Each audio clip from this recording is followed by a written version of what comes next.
Sorry, folks. Okay. So rule 5, we never want to forget. It's utmost importance. Just repeating for the film here. Never make a change, but be firm and constant in the proposals and determination in which one was the day preceding such desolation, or in the determination in which one was in the preceding consolation. Because as in consolation the good spirit guides and counsels us more, so in desolation the bad spirit, in whose counsels we cannot find the way to a right decision. Okay? And we talked about how it's easier to, it's hard, it can be hard to accept God and easier to accept the enemy, what the enemy is suggesting. But it's more important to follow the way to Christ and to reject the devil. We want to reject that desolation. We do not want to accept it. Okay.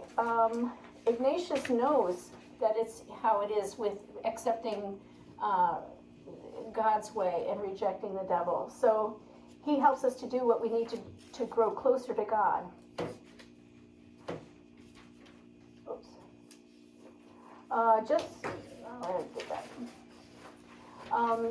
These rules in Rule 5 have helped Christians for 500 years. Sorry, I'm having trouble saying this. Let's say that Sarah is a bus driver at BU, and she is in a fender bender. Okay, she feels terrible. It was her fault. And she feels so bad, she skips the rosary that day. And she also likes to say the evening prayer, and she skips that too, because she's just thinking it's not going to help. She gets home, and she says she feels empty. She doesn't know where God is, right? So God feels so far away. So where is Sarah? Is she in consolation or desolation? Desolation. Is it spiritual or non-spiritual? It starts non-spiritual, and then it becomes spiritual desolation. And what does she do when she feels so bad? What's her decision? Yeah? Skip the rosary. She skips her rosary and her evening prayer. She skips her evening prayer. Okay, so she's made a change in her spiritual habits as a result of the non-spiritual desolation that she's feeling, right? So what's the outcome of that? It doesn't take very long. I mean, we've all done this and been there, right? So what happens? Spiritual desolation takes over, and it can just get so bad. Okay. So that's why it says, never make a change in your spiritual life when you're in desolation. You have to be firm and consistent. Think back to where you were in the previous consolation, or just preceding the desolation. If you know where you were, when Sarah got up that morning, she was in a certain place. She had plans to do her rosary. She said her morning prayer.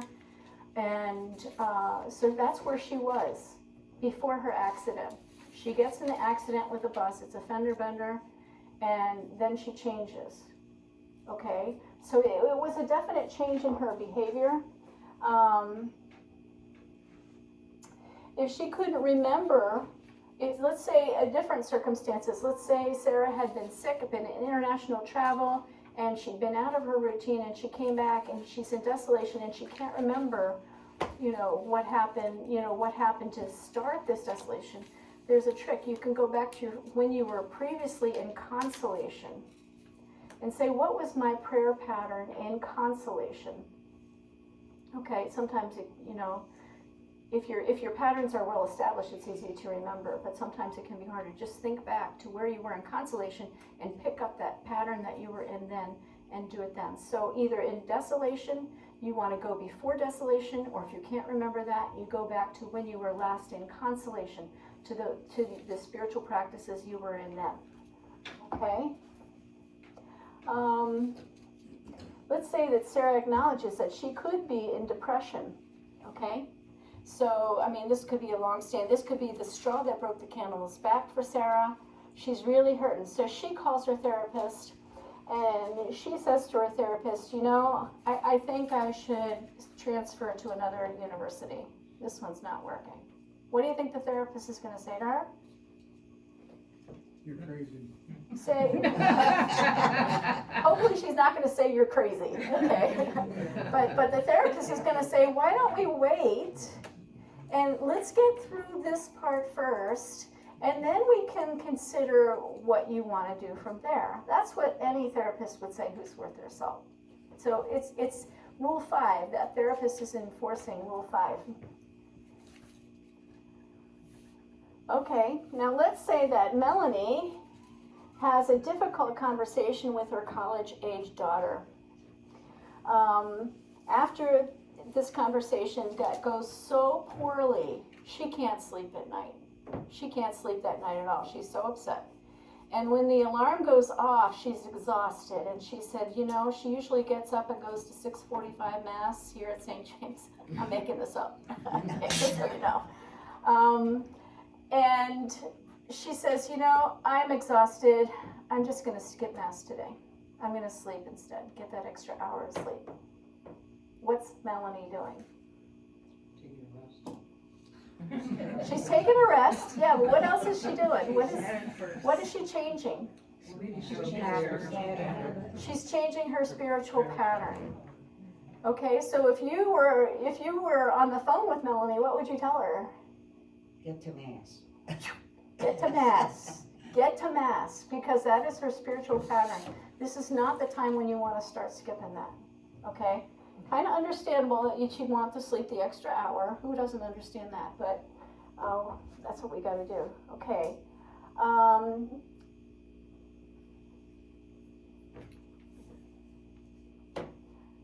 Okay, now let's talk about Ron. No Ron in the room, okay? No, not talking about any Rons. Okay, Ron is in the habit of going to confession every other week. So one day on a Tuesday, he is assigned a new project at work, one he's not been trained for. But he thinks, well, I think I can do this with a little bit of help, okay? But then he's working with a coworker who is trained and just hammers him about how he's not qualified to do this job. Okay, so Ron is feeling pretty down, right? He's doubting his own abilities. He's doubting what he's going to do to the project. So where is Ron now? Spiritual, non-spiritual? Non-spiritual. Okay, but then he decides, you know, since I go to confession every other week, and this is kind of Tuesday, and the week does not go well, he says, I think I'll skip confession this weekend and go next weekend just for expediency, because I know I'm going to make sense before next week, so I'll just wait and go later. So what's Ron doing? Changing his pattern. He's changing his pattern. Yeah. So what would you tell Ron? Get the guy. Get to confession when you plan to go, right? If that's his pattern, that's what he needs to do. Okay. Okay, now we have Marie, who's a college junior. Marie's been carrying around a heaviness that she can't explain for some months. She decides to make an appointment with a local priest on a Saturday evening because she was pretty impressed with his homilies and she thinks he'd be a good person to talk to. So she makes an appointment with him. The Friday before her appointment, the day before her appointment, she finds out that her friends are going on a camping trip. Her friends are going on a camping trip and didn't invite her. How's Marie feeling? Pretty sad. So she's like, well, why should I don't think I should keep this appointment because I'm just going to cry the whole time. And he's a nice guy. He really doesn't deserve this. Maybe I'll just text him and change my appointment and go another time when I'm not acutely upset. Right? Who can blame Marie for doing that? Is that what she should do? No. She needs to keep that appointment with the priest. Okay? So I think you're getting the gist of this. I mean, a number of different scenarios. Never make a change in your spiritual patterns because of a non-spiritual desolation or even a spiritual desolation. Never make a change. Be firm and constant in the proposals and determinations in which one was the day preceding such desolation, or in the determination in which one was in the preceding consolation. Does that all make sense? once you hear the examples, it's like, okay, it's clicking, okay, good. All right, notice that, if you haven't noticed already, the word in red, never, never, this is ironclad. Because if you're in desolation, who is in your head?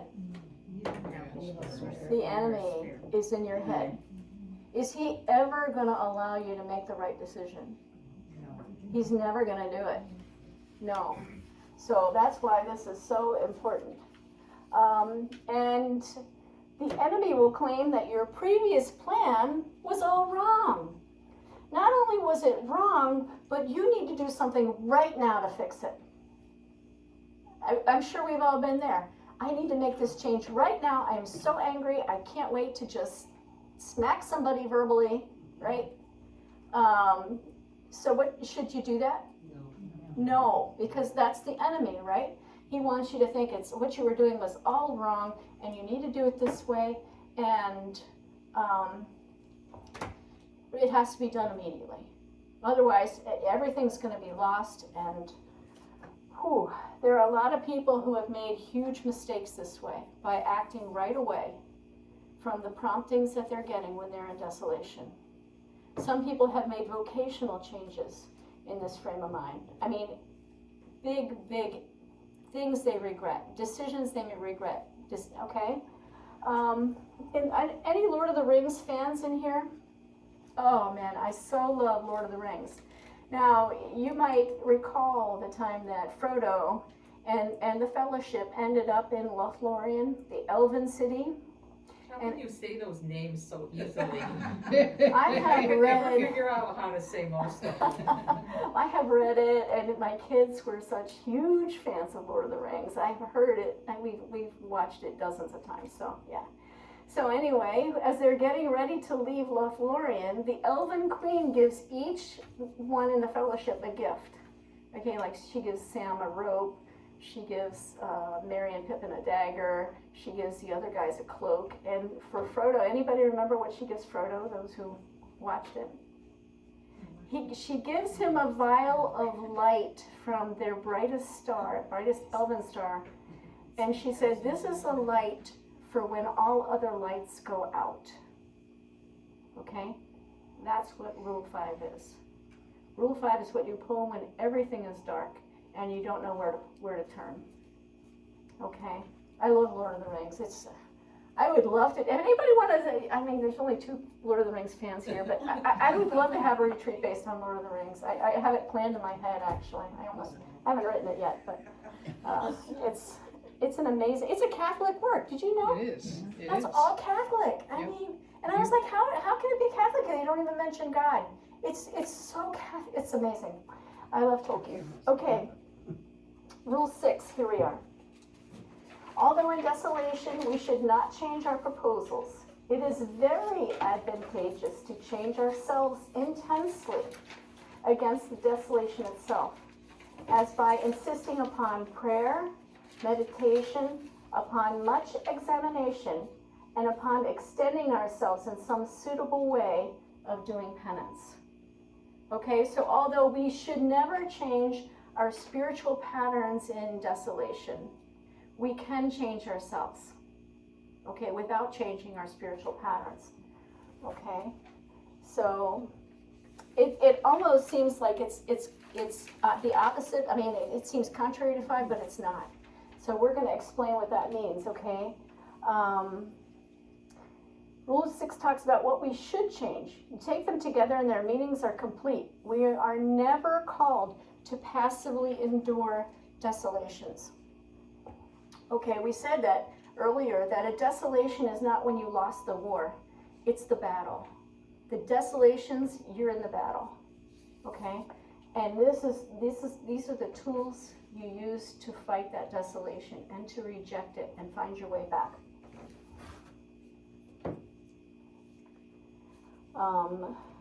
When we are in spiritual desolation, we are always to resist and reject it, and to do it with energy. Okay, all the energy you can muster, you do it. We've all been there, and please remember that in desolation, there is nothing to be ashamed or to hide from. Okay? Everybody's been there, and it's hard. It's hard to tell somebody, hey, I am just so down in the dumps, I don't know what's wrong. A lot of us want to just cover it up and go on and not let anybody know that we're suffering. But it's important for people to know, okay, those around you.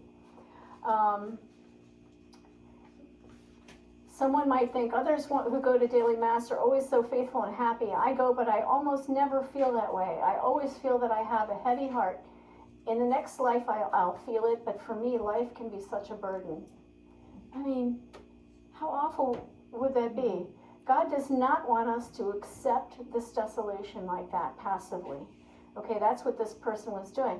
We want to resist and reject it, and we can work to be free of the desolation. Sometimes we are in vocations where we can find ourselves fighting desolation.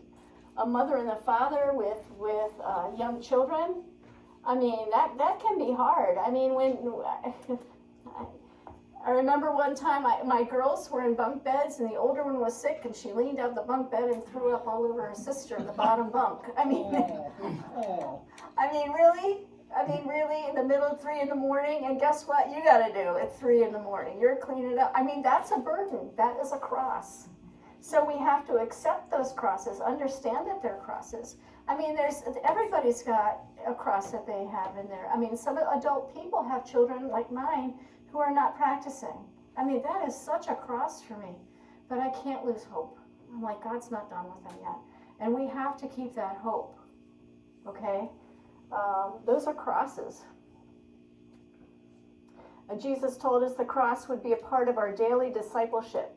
We also know that he is helping us with our cross and carries it, such as on Good Friday. This is a spirituality of hope, okay? Picturing Christ with that cross is such a potent thing. I mean, he dealt with desolation. Ignatius gives us 4 means to reject and resist desolation: prayer, meditation, much examination, and extending ourselves.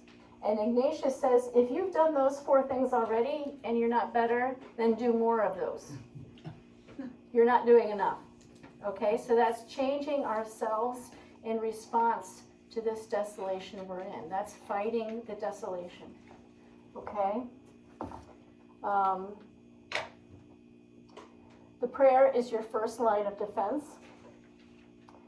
This is our first and most effective recourse, is prayer. And probably everybody in this room knows that. You turn to prayer. Sometimes when you get hit suddenly, you have a trigger, and you pull out that prayer, a quick prayer, okay? And it could be something as easy as, Jesus, help me. Mary, Mother of God, be with me. I mean, everybody's got their favorite, very short prayer, and what we need to do is to make that reflexive. I remember, I don't know if anybody here knew Miriam Rugino. She used to come to daily mass here. Do you remember her? Yeah. Mary Pat? She used to sit in the very front pew, and she was just a beautiful, beautiful witness. And she passed away, sadly, God rest her soul, but she was a wonderful woman. And she was coming out of the church and she fell and broke her hip. And the first thing she says was, find a priest. I want to see a priest. Don't bother with 911. She'd broken something. I want a priest. Get me a priest. And I thought, isn't that a beautiful reflection of what is important to her? But there's little prayers that we need to get into them reflexively when we get hit, even with non-spiritual desolations or those triggers that we all have. We all have triggers. Somebody said this, and boom, you go off. I mean, not that I ever do that. Don't ask my husband. He's not here today. Okay. All right. So, Jesus, be with me. Father, love and guide me in the struggle. Mary, a Mother, God, be with me. Saint Joseph, terror of demons, be with me. Those might sound obvious, But when we get hit, it's not often reflexive, because when we get triggers, when we get bam, it's not our intellect that gets hit, it's our emotions, it's our sense of self, it's our why did I do that? That was so stupid. I mean, it starts right away. But we need to hit back right away with those little prayers. So yeah, work on that. Work on getting a favorite short prayer. Meditation. Meditations are very cool. You can those are biblical passages that I'm going to talk about in a minute. But you can include things like the truths of the faith. God is always with me. Even to the depths of the earth, God is with me. I am never alone. So thinking about those things and considering them when you're in depression, in that desolation, can be very powerful. Think of the truths of the faith. God died on the cross for me. He knew more agony than I'm in this moment. And I can't tell you how valuable that's been to me when I look at the cross. And I think, I thought I had it bad. Sometimes in my worst moments, I would pray the sorrowful mysteries and come out saying, wow, I'm not in such bad shape as I thought when I started this rosary. Because those sorrowful mysteries are just so powerful. Let's see. And I also have biblical passages that I learned, such as Matthew 11:28-30. Come to me, all you who are weary. These are just my examples, and are carrying heavy burdens, and I will give you rest. Take my yoke upon you and learn from me, for I am gentle and humble of heart, and you will find rest for your souls. For my yoke is easy and my burden light. And every once in a while, I'll just wake up in the middle and at 2 or 3 in the morning, and my head is just filled with these awful thoughts. And so what I do is I get these verses and I memorize them. I have this one memorized, so I don't have to turn on the light. I could just recite them to myself in the middle of the night so I don't wake up my husband. And they bring me such peace. I just keep repeating it over and over. And the effect that has on me is very powerful. Be still and know that I am God is another one. That's an easy one to memorize. You can sing songs or hymns like Amazing Grace and How Great is Our God, or whatever your favorite hymn is. Just sing that to yourself. If you don't want to sing out loud, then just say the lyrics of these songs. These are very powerful ways to fight desolations. Scriptures, poems. If you have poems that you enjoy, learn them. Learn them so you can pull them out at moments, because you know what? If you're having a fender bender like Marie on the highway, you don't have time to go looking for the piece of paper. You have this written on. That's my favorite trick, is I write things on pieces of paper and then I lose them. So, but if you get them here, you can pull them out, and it's such a comfort. And it helps to stop that desolation just as it's starting. Okay. Does anybody else have any favorite ways of dealing with those terrible moments that come along? And somebody advised me to have this microphone so people can hear. So if anybody has an idea, I'll give you the microphone. I use music a lot. Go ahead. I use music a lot. Different CDs. Depends on what I'm in the mood for, I guess. Did it turn on? Maybe it didn't turn I on. don't know. Oh, didn't. No, Sorry. sounds like it's on. I think it was on. Was it? There we go. Oh. Is it on? Oh, yeah, it is. I use music. I do like spiritual CDs, and I don't know, I find the music soothing. It calms me when I'm so agitated, because sometimes I'm just so, somebody's been yanking my chain, and boy, I just fall for it, which I shouldn't, but anyway, I use music. Anybody else? Yeah, all right. Let's turn it off again. Maybe the batteries are off. That would be. Go ahead. I have some fresh batteries. I don't know if any of you are familiar with it, but there is an app on the computers. It's on my phone and also my regular computer. It's called, I just went blank. Hallow.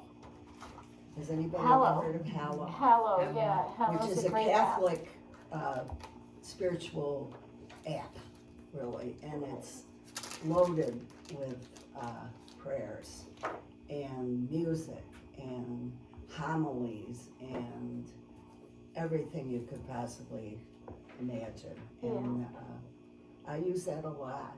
How do you spell it? Hmm? How do you spell it? Hallow, Hallow is an app. Yeah, I don't think that's working. I'm I sorry. don't either. But okay. So she uses Hallow, the Hallow. app, and there's a multitude of There's, new movies and songs and homilies and yeah, and there's Prayers. there's rosaries being recited by rosaries being one of recited. the speakers. There's the Stations of the Cross. There's Stations of the Cross. all kinds of things on there. Anything you can imagine. Divine Mercy Chaplain. Mhm. So if anything bothers me, I just click my app. That's good. There are a couple of really good things like that. There's one called Formed. And I think Formed is if you go to St. Thomas, I'm pretty sure St. Thomas and St. Pat's has a subscription to Formed. And that's also very similar to that. Word on Fire also has a site that's pretty phenomenal. So, yeah. Oh, hey, Edwin. Does anybody ever listen to Jan D'Angelo at 3 o'clock on Facebook? He always does the rosary Yes, Jan always does the rosary at 3 o'clock. every day. Yeah, and he Well, does it. not- He does Not it. every single day. He does it in the morning too. Yeah. Oh, does he? I didn't know about the morning. one. Yeah, yeah, he does. So, yeah, he's on Facebook. Jan D'Angelo is on Facebook. He does the rosary twice a day, and yeah, you can sign on to that. And Jan's he's just amazing. He's so consistent. He's done it for 2 years now. Yeah. Isn't that Well, great? at the beginning of the pandemic, he and Shannon were singing on their front porch. Yeah. Yes. Sing, I don't remember all the songs, but Oh, they did. anything. Yeah, a lot of songs. They did a lot of songs. Every day. Jan and Shannon did songs from the pandemic on. Yeah, in the beginning. The So, thing about Hallow is it's always there. yeah. Yeah, that's So if right. you wake up at 3 o'clock in the morning. Hallow is always there, and they have some free stuff on that app too. And so you can buy a subscription to it and get a much broader access. Yeah. But there's free things on there too, which is great. Yeah. I have found, I'm awake in the middle of the night as well, and I have found the Divine Mercy Chaplet, but one of them where they, before each decade, they do the sorrowful mysteries, and they go through the whole explanation. It's really beautiful. And where's that on Hallow? No, Or- I just Googled Divine Mercy Chaplet. Divine Mercy Chaplet. Yeah. That's a really great idea. Doing the Divine Mercy Chaplet. And Cheryl was saying that she Googled it and found a site where they do the sorrowful mysteries before that. Also, something that I also do, this I learned through the pandemic, was you can go to online adoration sites. And it sounds kind of crazy. You know, you bring up this site and this picture never moves, but it is, you can see these online adoration sites from all over the world. Poland, Australia, even down in the city, and you could just dial them in and do a holy hour right there, and that counts. that's valid. Yeah. So, yeah, great.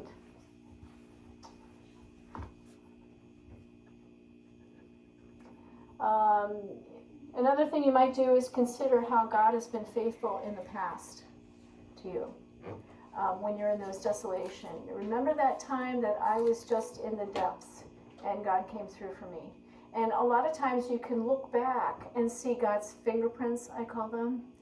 You can see God's fingerprints so much clearer when you're looking back. And at the time you had no idea what was happening, but when you look back you can see how all these other things interceded and how God was actually there for you. And those are beautiful moments. So that's another thing that you can do to lift yourself out, is just to remember God's faithfulness to us. Like I said, I have 6 kids, and Ignatius calls these spiritual arrows in your quiver, because they're what you can use to fight back with. So all of these will work. Like I said, I have 6 kids, and my granddaughter's going to make her first communion on May 1st, so I'm delighted. She's actually bringing her mother back to the church. I was hoping Stephanie would come back so Ava would make the first communion, and it worked out the other way. So, that's God's work, right? That's the grace of the Holy Spirit right there. But frequently, the other 5 are just, I think the Holy Spirit is calling them, but they're not ready to respond yet. And it just, I wake up and it's just all over my mind. So what I do, even for my adult children, and I learned this from Kathy Culligan, writer, she said, you consecrate your children to God. Consecrate your children to the Blessed Mother. And that's what I do. I'm like, God, you love them even more than I do. Please take them. Please take them and heal them and bring them to where they need to be. And that, not only, I think, is it a very powerful prayer, but it takes, any pressure you feel to do something. Because you think as a parent, you're not doing something, or you didn't do something, or you failed at something. It takes that pressure off your shoulders. And you deprive the enemy of that weapon against you, right? Yeah. I surrender mine every morning and myself.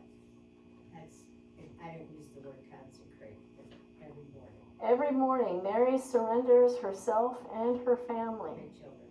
your children, to God. And it makes the day. Every morning. It makes the day go so much smoother, so much easier, with that weight lifted off. I think it was Pope Paul VI who, when he became Pope, he went back to his room to get ready for bed, and he was just overwhelmed with the issues that he was being faced with. And then he said, God, it's your church. I'm going to bed. Isn't that a great solution? Yeah, so I think there's nothing wrong with taking that action. That's a great thought, Mary. Thank you. Extending ourselves was the 4th option. Okay, whatever you're already doing, do more. Okay, just do more of whatever it works. So Father Gallagher says that his office is directly below his residence, and there is a stairwell between the two, like right next to his office. And he said it's at the end of a wing, so nobody uses it. And so when he's feeling under attack, he will just open the door and go into that stairwell and start to come to grips with it. And he's done that so often that now whenever he opens the door, he feels that starting, even without conscious thought. So he's got a quiet place, which is right near his work, that he can just step out. He said it might be between phone calls, it might be on his way to get a snack, might be something like that. But find a quiet place where you think you can go just to have peace, and go there and just try to have that place where you can work. For me, like I said, when I'm being hit, I grab my dogs and go for a walk, because I say my rosary whenever I walk my dogs. So it's almost an automatic thing. I get outside and I'm pulling out, even if I don't have my rosaries in my hand, I'm starting the creed in my head, and it makes such a difference. Just to have a routine where you can go to. So try to form a routine for when you're in that spot, you can turn to that. Okay, these are all fighting that desolation, rejecting it. Does anybody have a space like that, or, yeah? Well, I want to preface it with, I work at Binghamton High School. Oh, you work at Binghamton High So, School. Okay.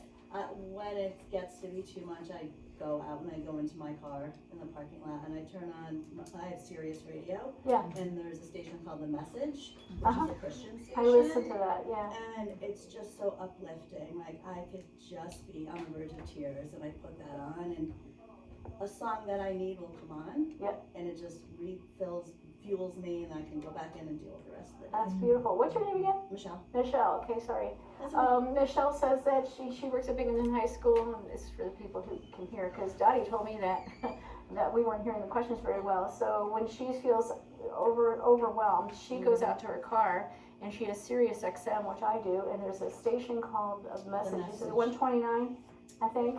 That's Catholic channel. It's Catholic channel, right okay, it's in there. right I think right it's before 60, the, I oh, think very it's good. 64 or 62 or something. Yes, I oh, have it that's set. right, yeah, I think Far it is. from there. Yeah, I have it set and I just, Yeah, she goes out there and turns on the radio and listens to Christian songs, and it's always the song you need to hear right at that moment that they play. So that's another way to deal with that. So very good, thank you, Michelle.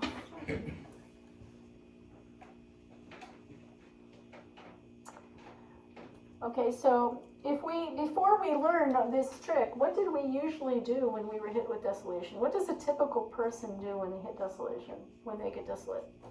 Withdraw. Withdraw? Yeah. So is there anything special people actually do when they are in desolation? Get mad. Get mad? Irritable. Yeah. I think there are people who turn to alcohol. A glass of wine, I do the glass of wine thing. Okay, it's probably not helpful because wine is a depressant. But anyway, they turn to food, turn to TV, turn to the phone. And all these things, as Terry said, are ways to kind of isolate yourself. And it's like a comfort thing. But when the phone is done, when you've eaten everything in sight, when the bottle is empty, what do you still have? Desolation. You still have that desolation gnawing at you, and it's probably going to be worse because now you've got guilt on top of that from having coped with it in a not very healthy way. Okay? So that's the kind of thing we want to guard against. That's what Ignatius says. So it's so important to, right here again,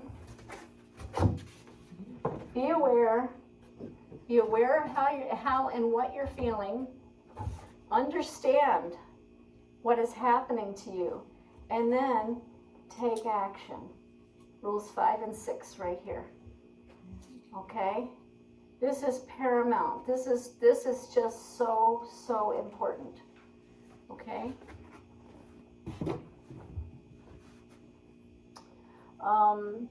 We have to take out that when we're in that desolation, the way we deal with it, take out the desolation and see if you can figure out what triggered it. Okay? This is an important part to deal with it, and then you can deal with whatever triggered it. And a lot of times I find out the trigger wasn't even that bad. I mean, what started it wasn't that serious, but it was where it led that caused the issues.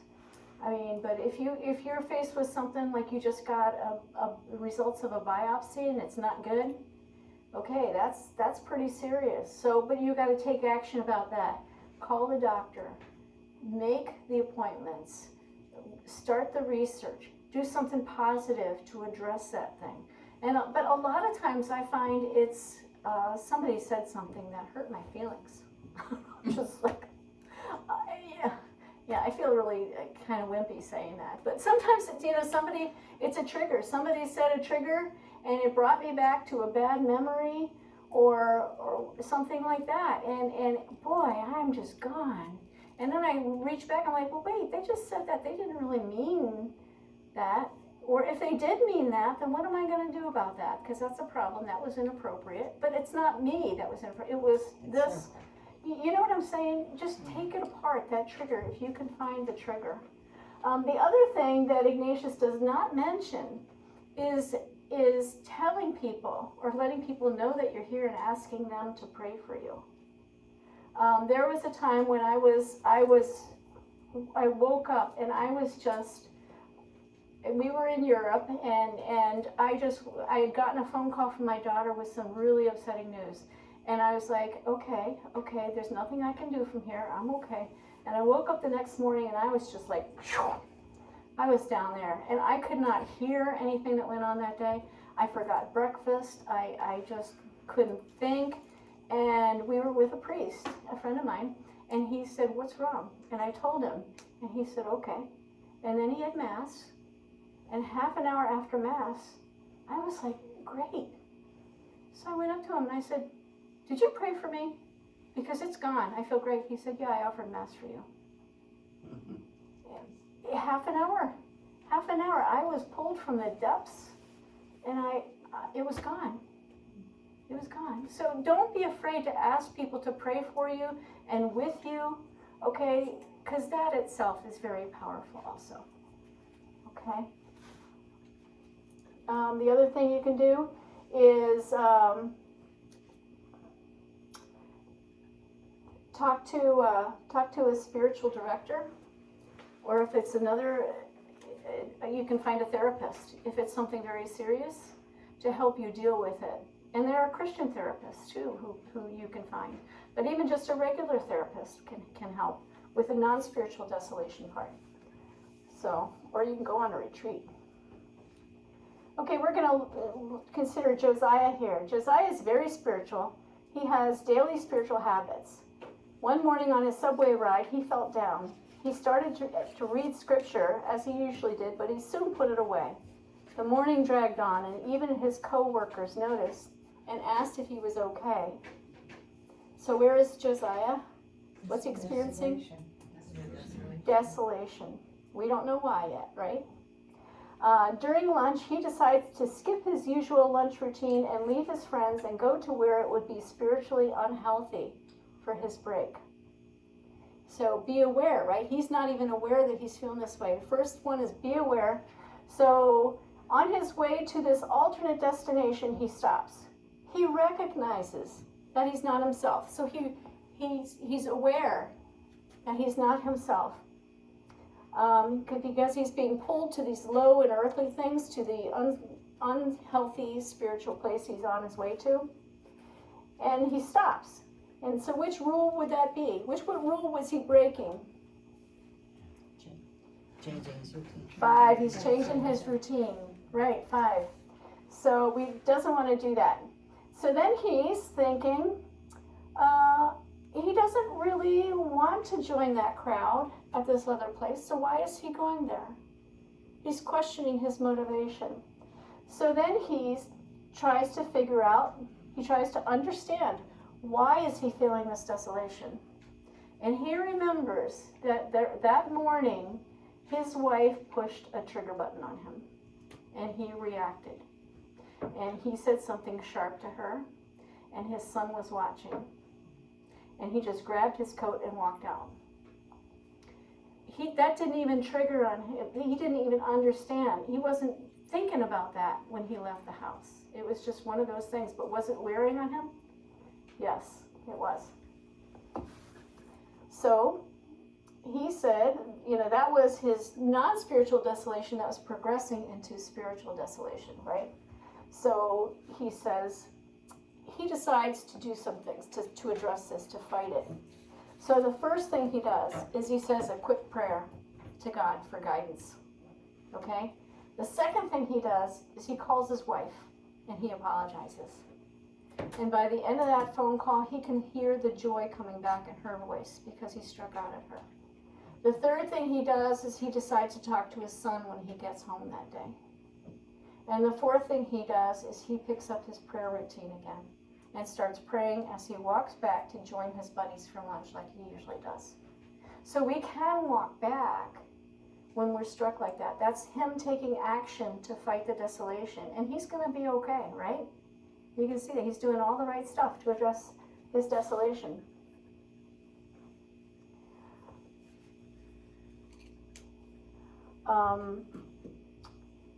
These examples seem so obvious when we look at them today, but oftentimes it's not obvious at all.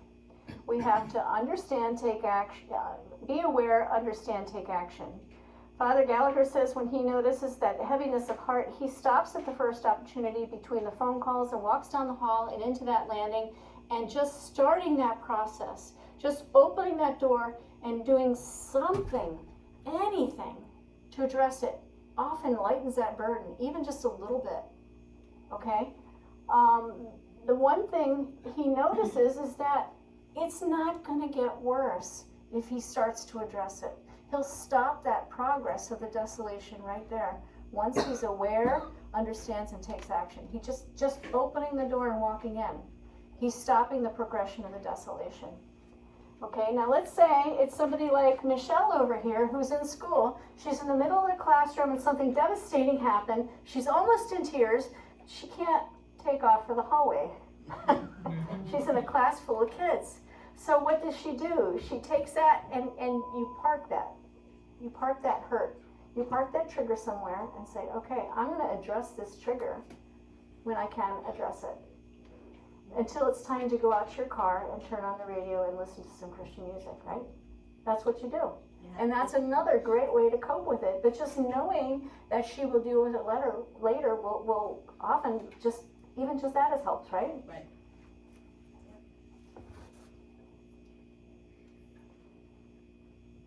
Okay. The one caution for Rule 6. Ignatius focuses on spiritual desolations. That's what he's talking about. And this context is in the ordinary, everyday experiences. Sometimes the spiritual desolation is following a non-spiritual desolation of a deep psychological trauma. And this we need to get help with. Rule 6 is not going to be a fail-safe solution to everything. Sometimes we're just going to need that extra help. If one employs Rule 6 and the result is more confusion and anxiety, stop it. Stop it and find some help. Spiritual director, therapist, something like that. Even your doctor, your family doctor. But yeah, we got to be careful.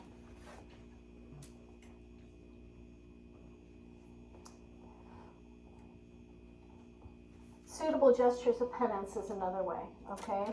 We tend to escape into the low and the earthly. Remember the movies, the food, the alcohol, the phone, the other distractions. That's what we tend to do. And we have to fight that impulse. And that can take considerable discipline.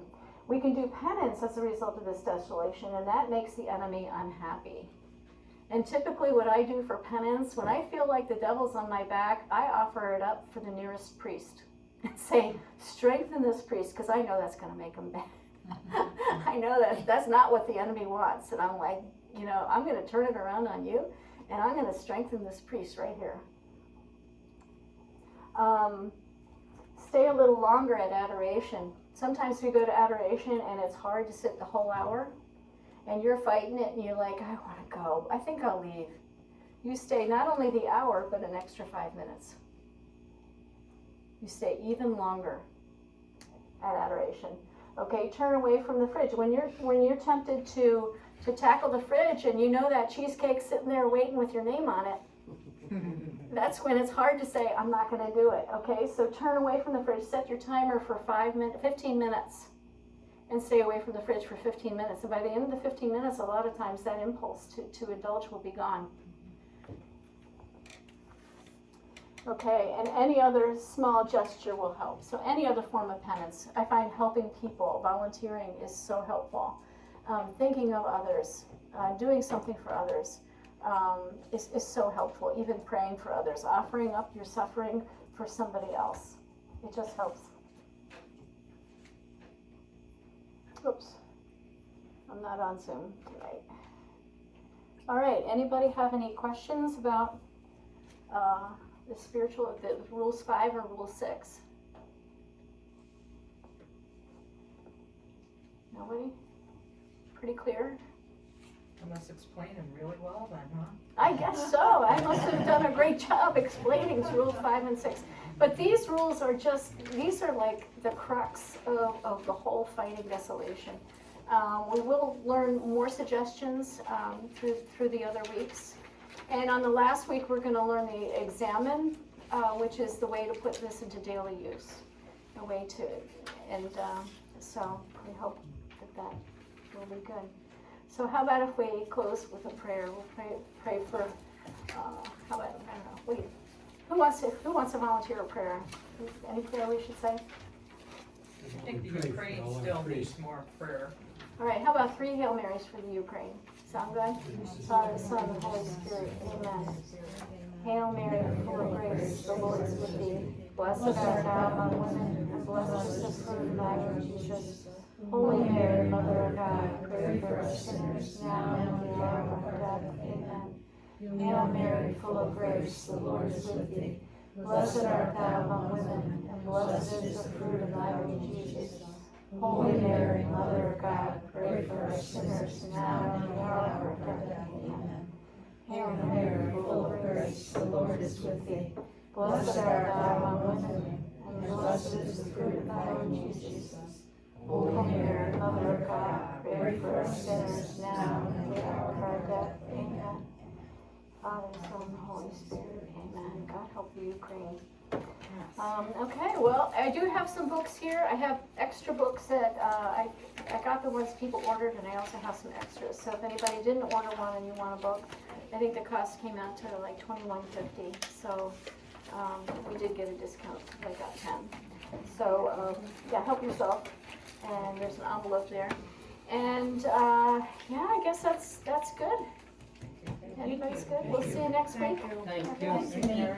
You're welcome. You're welcome. Thank you.